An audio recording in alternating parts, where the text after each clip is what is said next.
Hello and welcome to Love Unscripted, a podcast where we delve into the beauty and complexities of love, born out of the weekly column that we've had in the Saturday Herald for the past 2 years.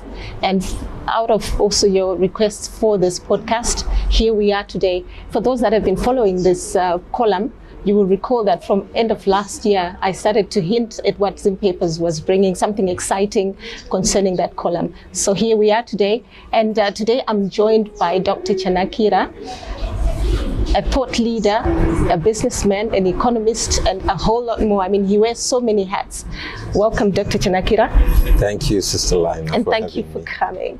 We know you're a busy man, but thank you for making this time. We hope that we can unpack what love is today and just how we can have stronger relationships as our very first episode. So thank you. Thank you for the opportunity. Would you just maybe start by telling us a bit about yourself so that somebody out there who might not understand why we think you're the right person for this will understand where you're coming from? Okay, well, I am Nigel Muranganwa Kudzai Chanakira. I bet you didn't know all my names. I'm actually enjoying this. Muranganwa, I didn't know this one. Yeah, I was born in Highfields. In fact, at Harare Central Hospital, as it was then known. Grew up in Highfields, went to school, started at Regina Mundi nursery or creche, and then went on to Martindale Primary School, which was a boarding school. And then my high school, initially up to O levels, at St. John's High School in Emerald Hill. So the nuns had a lot to do with my life, from creche all the way through to high school.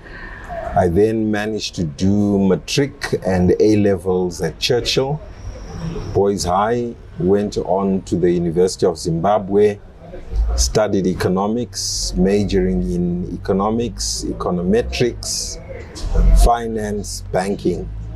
Then did a master's on a part-time basis while I worked at the central bank as an economist. Moved on, did various works at Bar Discount House, fund management, economics, gilts dealing. And then after that, I decided to found my own banking business with 4 partners. And if you recall Kingdom, yes, I think that brought me to some notoriety, I guess. And I was in banking for about 15 years, did various mergers and acquisitions before I actually bowed out of the corporate world and began to focus on family businesses. And in that light, I'm a success coach, mentor, facilitator, consultant, and look after my grandkids. Yes. You see how many things I left out that I just didn't even know. Yeah, so I've had a full life, a blessed life. And now here I am, famously appearing on as your first guest. So fame at last. Doc, you have been married for some decades now. How many? 3.5, 35 years of marriage to Caroline. That makes you an authority on this subject, I'm not sure. I think. I'm not sure. My wife would think otherwise. Yeah, but 3.5 decades later, 4 children. Adult children, of course, and 2 grandsons. And so I love, through programs that we hold at our church, Be That Man, and that's challenged me to try and love my wife better. And then also know a bit about the subject so as to be able to talk about it. That's great. And that's why we also have this podcast. We want to learn how to have better relationships, stronger families, stronger communities, a stronger nation at large. It starts from home. Charity begins at home, right? Absolutely. So we want to talk about love that transforms, that redeems, that restores, the kind of love that we can all learn and apply on an everyday basis.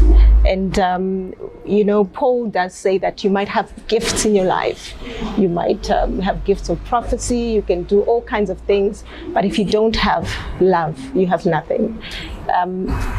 So we'd just like you to help us unpack that's from 1 Corinthians chapter 13. He says that from verse 1 to 3, but we want to look at from verse 1 up to verse 8, where he's talking about all of this, and he ends that whole passage by telling us what love is according to to him. And it has not been an easy one to receive for a lot of us. We think we know what love is. It's been spoken about so many times, so many platforms, but we still sometimes miss it. So I think you could just help us to unpack what this particular passage is talking about. Maybe we can actually read it just to... Yeah, I love that passage. It says love is the greatest. Okay, and if I read from, shall I take it right from the top? It says, if I could speak all the languages of the earth and of angels, but didn't love others, I would only be a noisy gong or a clanging cymbal. Goes on to say, if I had the gift of prophecy, and if I understood all of God's secret plans and possessed all knowledge, and if I had such faith that I could move mountains, but didn't love others, I would be nothing. If I gave everything I have to the poor and even sacrificed my body, I could boast about it, but if I didn't love others, I would have gained nothing. Love is patient and kind. Love is not jealous or boastful or proud or rude. It does not demand its own way. It's not irritable, and it keeps no record of being wronged. It does not rejoice about injustice, but rejoices whenever the truth wins out. Love never gives up, never loses faith, is always hopeful, and endures through every circumstance. That's a powerful scripture right there. It is extremely, and I'm not sure that we always get it right in some of the things that we ought to do as part of loving someone. For instance, not keeping a record of wrong. That one doesn't seem to come easy for a lot of people.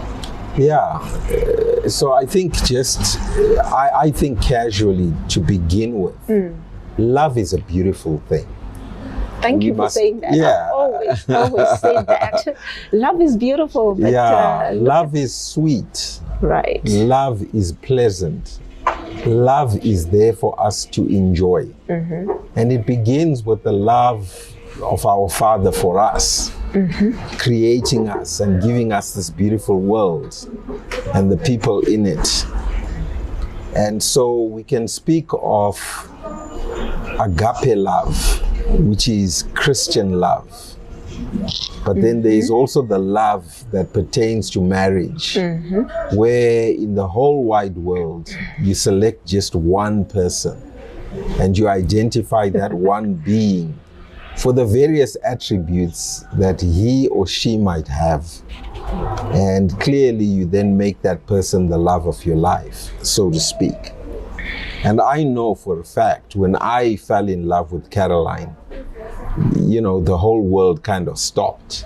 I began not to notice all the beautiful girls around me. It is fantastic because I've actually heard you speaking about her on a different platform on radio. Yeah. And I thought, this is so beautiful. I've got to be able to get this to more people. Yeah. That's why we needed you here. Yeah. Well, thank you for having me.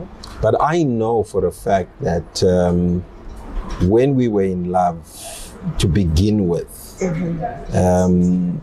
I was drawn to her. I was attracted to her for her beauty, the natural beauty, that second look, so to speak, where you don't look once, but you look twice and then stare. Okay, so I think that comes out of the what we read in the Bible, you know, when a man can leave his parents and cleave on to that one person. Yes. And I think that that's the feeling that I got, that I had found my soulmate. It would be interesting to hear how you actually met. Oh, okay.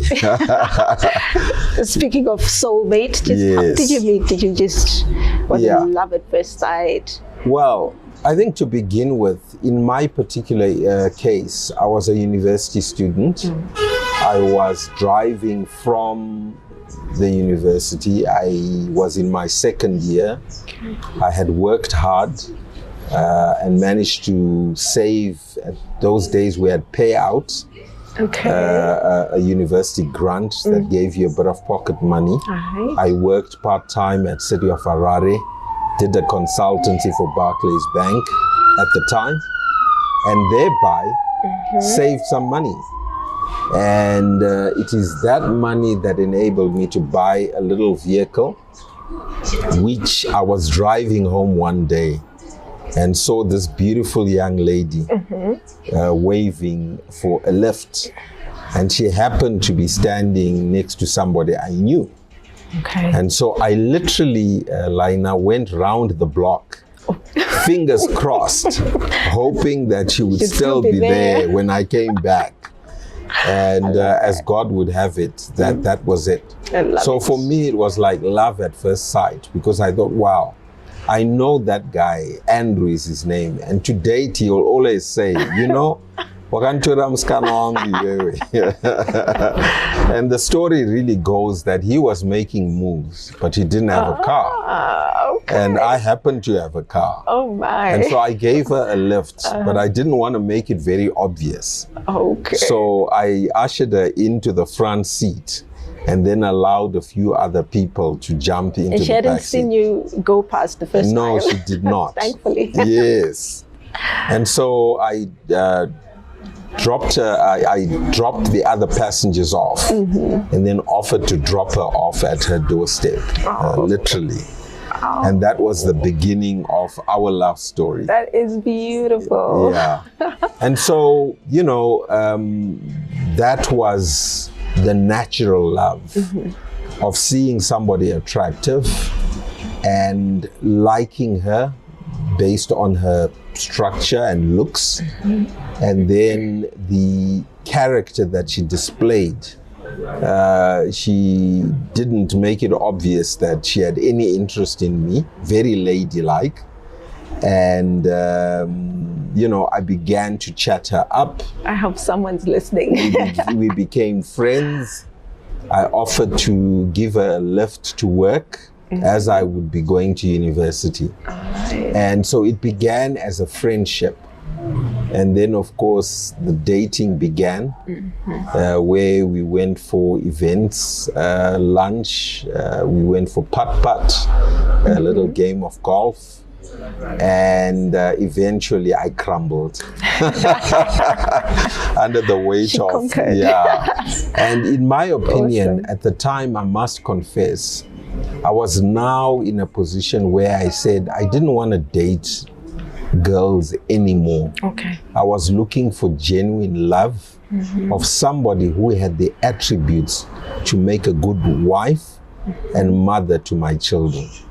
So as a second year student, I was looking now that if I got into third year, settled down with somebody, you know, got my post-grad studies done, then I was ready to settle for an early marriage. And so I was more kind of interested in the characteristics. I didn't want somebody who was selfish. And this is where this definition comes through, you know, for me. Because it talks of love being patient. Somebody who was patient to understand me, and I in turn was prepared to understand her background, her future plans. And we weren't in a hurry. I think we must have courted for a good, maybe 4 years before we actually tied the knot, so to speak. she sacrificed a lot for me during the period, and love is sacrificial. For example, the mere fact that I was a student and she was working already meant that she wanted to understand me and my dreams. She had no qualms with the fact that I was still unemployed, but I sold her the dream of, prosperity in the future. And you lived up to it. Yes, by God's grace, Yeah. And so that speaks to the fact that love is patient, love is kind, love is not boastful. The arrogance, I think we came from very different backgrounds. I came from a relatively more affluent background, but for me, that wasn't the issue. I loved her for her attributes, and that's what I wanted most. And speaking of attributes, what would you say are the attributes of a partner, marriage partner? Well, I was very clear. I knew I had a sense that I was destined to be successful. I had a sense that I was going to be a banker. And in my dreams, I wanted a wife who could converse very comfortably with professional colleagues. I wanted a wife who could entertain in our home. Correct. Clearly, I am a typical man. I wanted good food. I wanted a wife who could cook and nurture, me and the kids. I desired for certain. They say men typically marry their mothers. Okay. Is that true? I think in my case it is true. Okay. Because I wanted somebody who was a disciplinarian. Okay. I wanted somebody who would respect my parents. Somebody who could be very comfortable in a 5-star, 7-star hotel. But be able to go back to Highfields or Seke, where I come from, and serve my parents' food in the very traditional way. That I was very, very clear. Wow. I was crystal clear that I wanted somebody who could then, be versatile and could adjust, to the circumstances. I was very specific, although Ndirimuno's brigade. Yeah, but not completely, because Ndirimuno's, but I understood my roots. And so I wanted somebody of similar ilk, somebody who could speak eloquently the English language, but also be able to be comfortable with my grandparents, who perhaps were not as, well spoken on the English side. So, I was very, very clear that... At which point, though, Doc, can such a conversation happen? Is this in the beginning of the relationship, or maybe as courtship progresses? At which point can a couple be looking at actually talking about the qualities that you need for a lifetime partner? I think it's in courtship. As you discover one another, you begin to ask, the relevant questions. And I'll give you one, Lina. My wife at that point wasn't degreed. Okay. I was going on to study my master's, and I aspired for her to actually be a graduate. Okay. And so I encouraged her to study. She had not done well with her A-level, had gone on to the tax department, was excelling as a tax cadet. In fact, she is a record holder. She was amongst the first female sales tax cadet officers. Wonderful. So from that perspective, she broke records of her own. But I kept saying to her, that's not enough. And so she ended up doing my dream degree, which was a Bachelor of Accountancy. And she did it much later after she gave birth to the kids. And I salute her for that. But that's something which we both aspired, because she admired me as a university student. And I kept saying, well, you can also do, a degree.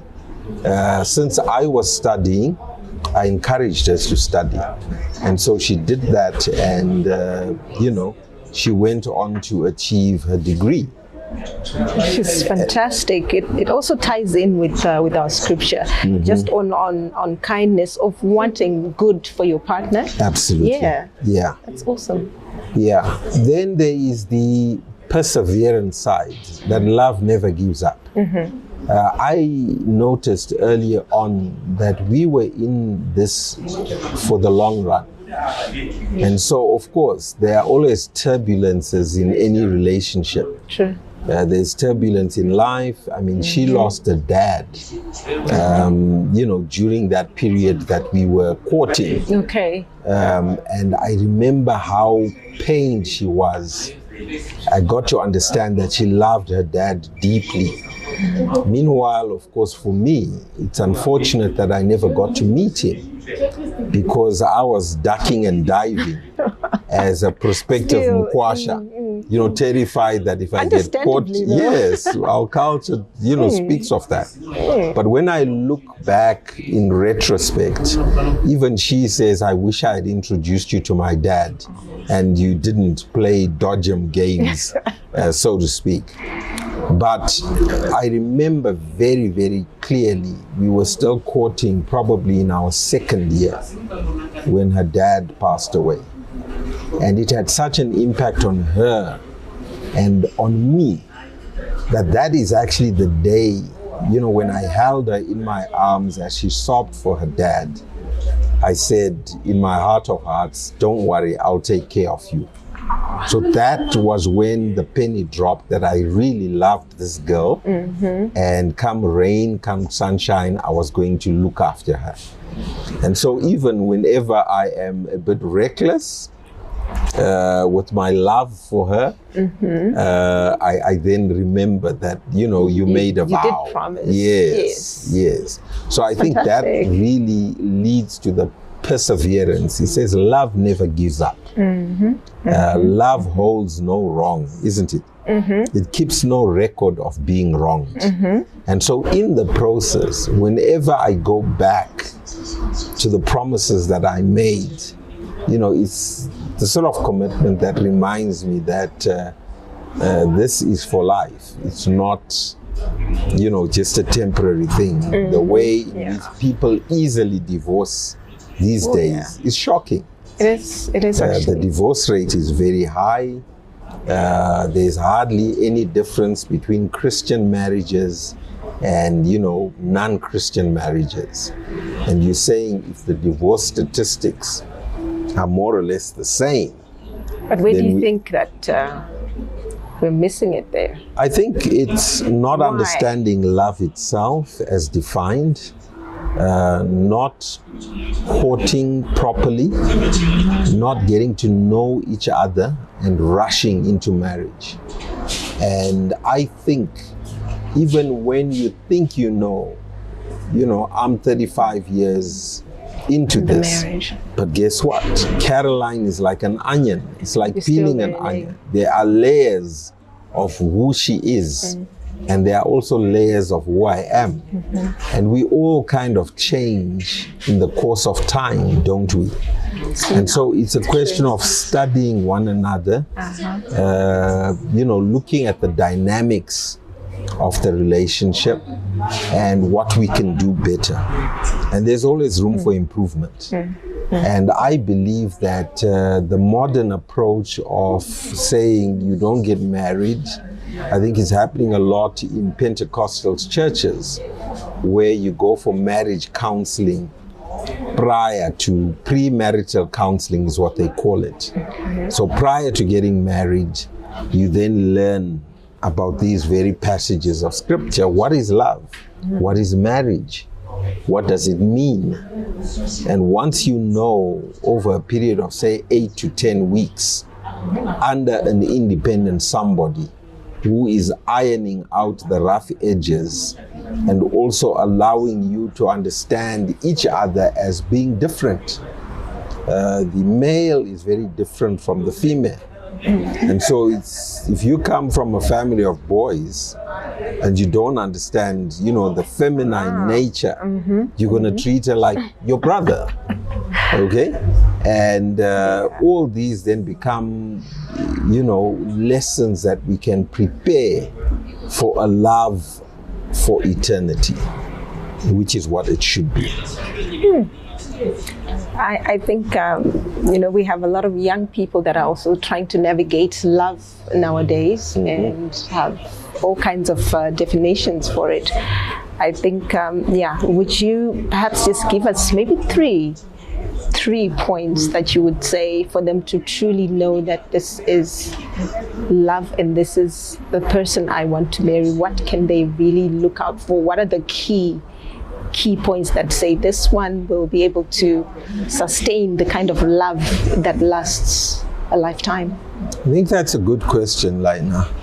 I think it begins, obviously, for me, friendship. This is somebody you are going to be with now and then to eternity, wherever, you know, however long you live on the face of this earth. And so in the process, you don't want somebody who is boring, who is not interesting, somebody who is not interested in you and your activities. So I think in that light, this is the first one where my love is made easier for her because she is my best friend. Right. I can barely wait to tell her of my achievements. Neither do I hesitate to discuss with her my challenges. And so that, I think, the kind of person. Yes.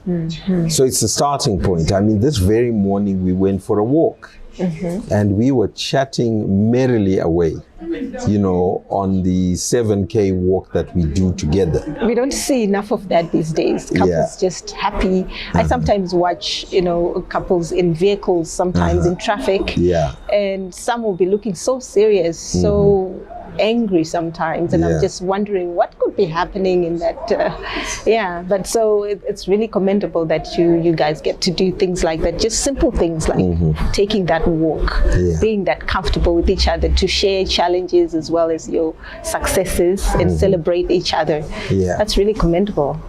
I think the second one is, you know, being the anchor for each other. I am literally her right-hand person.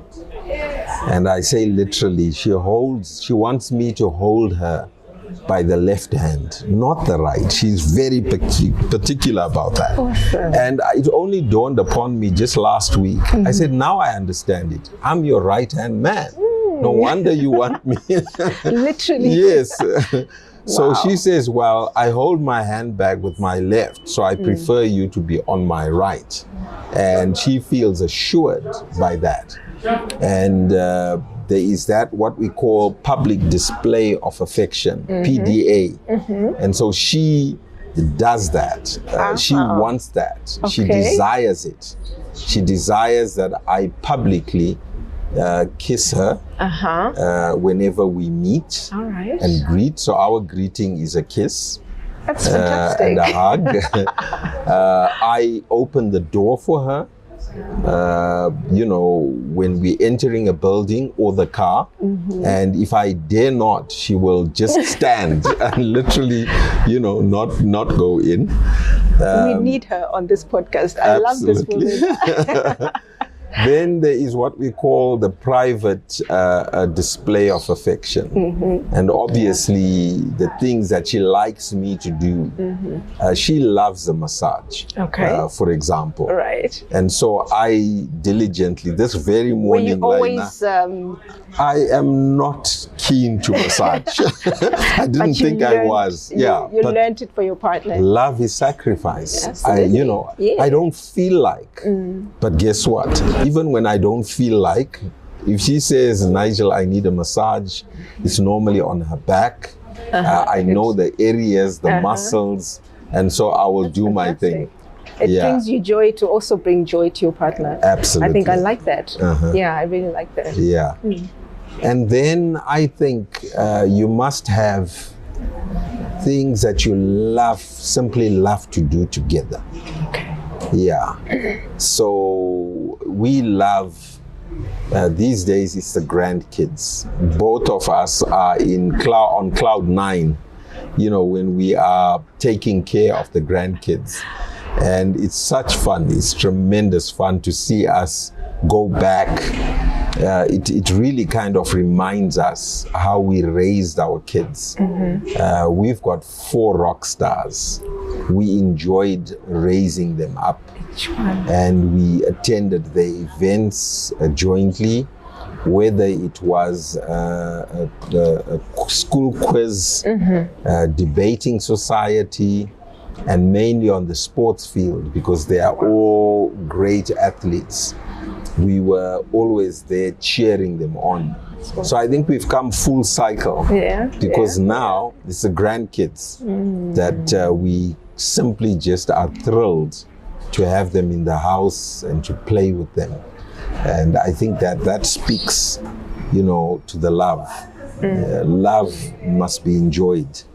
And so the enjoyment of love is important. Going on holidays together, traveling together, going on dates together, and dressing up. And so, we just had Valentine's, as you know. And as a strong Pentecostal Christian, people would say, but Nigel, that's a pagan holiday. No. The air is full of love then. Love is in the air, in the month of February. I'm not going to miss out on the fun. Absolutely not. And so it's the gifts. I know she loves gifts. And so, I spoil her on her birthday, on Valentine's Day. Christmas, we normally do something special together. And that's the epitome of love. And I just wanted to find out how you apply love to conflict. As you mentioned earlier, that every relationship does have certain times when you don't always agree with each other. In those moments, how has love played a role, or your friendship played a role in keeping you together, or even just to have safe, healthy conflict management? So I think like any couple, the first fights, I remember our first fight very, very vividly in my mind. I was really upset with her. I drove like a maniac as a display of honor. Yes.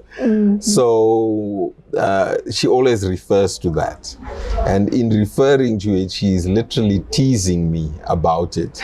And we laugh about it. But for me, it was like, I'm the man. It's my way or the highway. And she said, well, where in the world have you been, to imagine that you're just going to step all over me. And so I think I'm a firstborn within my family. She's a lastborn. And they say opposites attract. So the areas of conflict where I'm, more responsible, more firm, she being feminine, last girl in a family, guess what? She would be the crybaby, so to speak. Did you have sisters in your family? I did have sisters. And I knew, obviously, the doting relationship between daughter and father. And clearly from that background, that's how she was raised, as daddy's girl. And so I had to learn to treat her as daddy's girl. And in the process, I think I also discovered that the home is never a good home if there is anger. And if we sleep over the anger. I also knew that since this is daddy's girl, Lina, I've never laid a finger on her. That's awesome. I'm not your, shall I say, typical husband, African husband, that if you don't behave, I treat you like a child. No, she is a lady. I must treat her like a lady, and I must respect her point of view. That's very important, especially with what we see today with gender-based violence. So much going on. So that's really very important to note. Yeah. I also learned that we can disagree agreeably.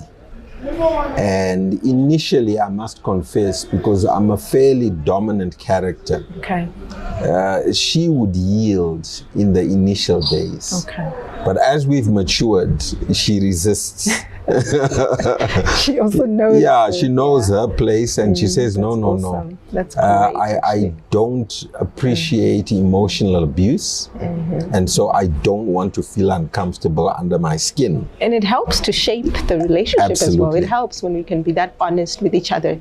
And that transparency, I think, was a wake-up call for me, because in the process, I then got to know that I've got to treat her like a lady, because she is the finer sex. And so I've got to persuade her rather than force her, and I've got to, also be quiet when she is, wanting to express her point of view. And the mere fact that I am the head of the household doesn't mean I'm always right. It doesn't also mean necessarily that if she has a different opinion of what we are supposed to do, I've got to argue my case. There are some wars that are not worth fighting. There are some battles that she wins, and some wars that she literally wins. And so I respect her all the more for that. And I've had to learn to become more patient, because they say love is patient. Love is patient, absolutely. I mean, wow. So in terms of, besides conflict, in what other areas in your relationship would you say you've seen love really play a role in keeping you together? We have sometimes external forces, families sometimes. How have you dealt with all of that to stick to each other in spite of external forces? So clearly family dynamics come into play. I am a mommy's boy to some extent, in the sense that I do love and appreciate my mother very, very much. And clearly, like all mothers are doting on their sons. They want to direct their sons.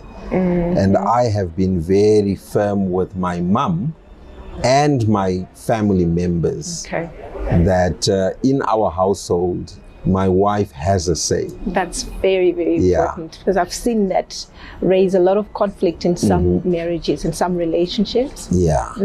I'm also her protector to my family.